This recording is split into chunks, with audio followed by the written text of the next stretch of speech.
This CodeSmith Insight feature video will cover collecting feedback. Users communicate with us in many ways, whether it's sending and receiving emails, submitting feature requests and bug reports, or when errors happen. Previously, you would have had to use a separate series of systems to handle all this information, but we feel strongly that all of these are just various forms of communication and that they belong together.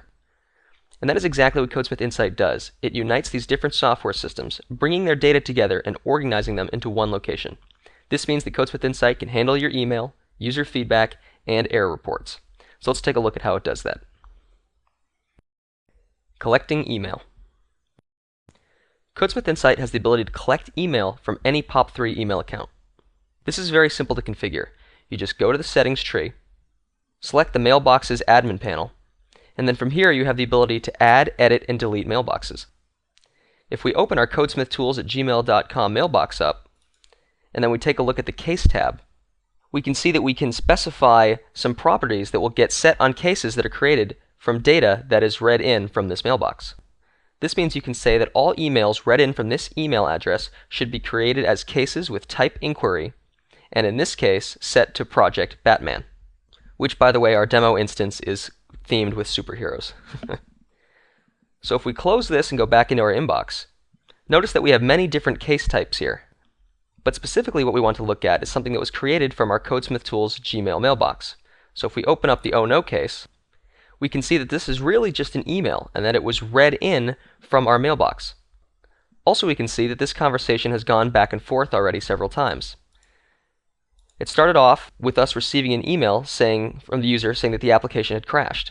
And then we responded back with "this bug has been fixed." And then he responded back with thanking us. Now, we could very easily continue communicating just by simply clicking the reply button and sending another email. But just to help narrate the point that this is just an email conversation, I want to step into my CodeSmith Tools mailbox and see what this looks like inside of Gmail.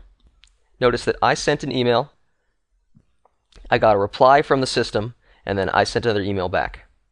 So this is just an email thread, but CodeSmith Insight has brought it into the system and created an active, living and breathing case out of it. And again, this helps us unite all of our communication into one location. Collecting user feedback. CodeSmith Insight has the ability to take feedback such as feature requests or bug reports directly from the user. This does not require any third-party mechanisms such as email like we just looked at. This means that CodeSmith Insight gives your users the ability to use your application to communicate with you. A great example of this is already built into the CodeSmith generator. We can go to the Help menu, select Send Feedback, and this brings up an Insight form. This Win form is not part of the generator, but was included in the CodeSmith Insight client. So if you're building a WinForm application, you already have access to this dialog exactly as you see it right now. From here, you could create a new case, and that could be of type idea, feature request, problem, defect report, or question, case type inquiry. Or, even better, you can search for existing cases and then cast votes towards them. So here I was going to say that I'd like to run multiple templates asynchronously, so I could find that case, I could fill this out, and submit a vote. This means that instead of creating a duplicate case, I'm casting votes towards an existing case and help weight it so that hopefully it'll get worked on or take priority first. So let's see what this looks like inside of Insight. We can see the feature request I was looking at a moment ago, and this is of type feature request. It was created by Adam West, and then I located this using the form we just looked at and casted a vote for it. So all of this feedback was submitted directly through the CodeSmith generator. So we saw how to send this feedback through a WinForms app, but because this can also be done very easily using our Insight Client API, you can do this with any type of application that you want. In fact, we have already implemented this inside of the Insight web application. Here I just pulled up a send feedback form, and we are seeing essentially the same form. You can add a title and description, select if you want this to be an idea, a problem, or a question, and then submit this into the system. So again, whether you have a Windows application, a website, or anything else, CodeSmith Insight will allow your customers to send you feedback directly through your application. Collecting errors. CodeSmith Insight captures, reports, and stacks errors in real time. This includes unhandled exceptions. So what we're going to look at right now is a real-time demonstration of this. We're going to refresh our case reports, show that there's nothing on top right now. And then we're going to open up our sample WinForms app, which can be downloaded from the project section of the CodeSmith Insight admin panel. We're going to go ahead and we're going to tell it to throw a nested exception. Now my debugger immediately caught this, and I'm just showing you this so that we can see what's happening here. An unhandled exception is being thrown. We caught one exception, and now we're nesting that in a new exception that we're throwing. So the application is not handling this. So if we proceed and we continue to throw it, we see regain focus on the client, and that brings up the CodeSmith Insight error form. So here we're getting your standard message that something went wrong. We can specify our email address so that the system will know who we are in case the people working on this product want to contact us. And then we can also add a description, such as I was demoing. Now there's a lot of information being submitted with this error, and we can see that by clicking this menu and bringing up a list of what's being submitted. So we're sending the crash report, sending usage statistics, machine info, loaded modules, and a screenshot of the application. And that was a screenshot at the time the crash occurred. So let's go ahead and just to give an example here, we're going to uncheck usage, so we're not going to want to send that in. Now we close this and send the report. And if we go back to our browser, we can see that it's being sent right now in real time behind us because the demo app is logging that.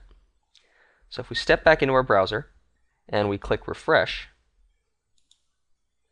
we can see that case has already arrived in Insight. So that was not quite instant, but it was definitely a real-time submission of that case to the system.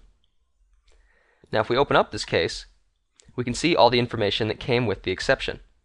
So if we open up the exception tab, we can see that there were two exceptions, they were nested.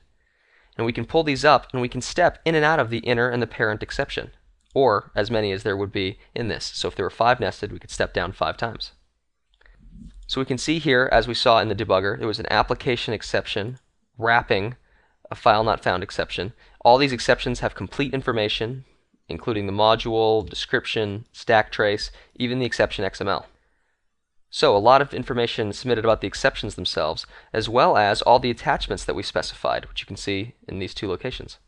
And notice we told it not to send the usage XML, so the client didn't submit that. So privacy is not a concern with your users because they can control what they send. So we can open up the loaded modules and we can see what was inside of that XML document. We can open up the machine information, or again, we can pull up the screenshot, and this is what we were looking at when the app crashed. So, hope that was a pretty good demonstration that CodeSmith Insight captures errors for you, and that includes unhandled exceptions in your app. It then submits them in real time into the system for processing. It allows your users to specify what data they want to send, as well as adding descriptions and emails, so that you can immediately respond to them and figure out more about what happened. But we'll talk more about responding feedback in the Responding Feedback Feature Tour video. That concludes this CodeSmith Insight feature video over collecting feedback. We hope you found it to be both helpful and informative. If you have any questions, comments, or suggestions for additional videos, please visit us at CodeSmithInsight.com. My name is Tom DuPont. Thank you very much for using Insight.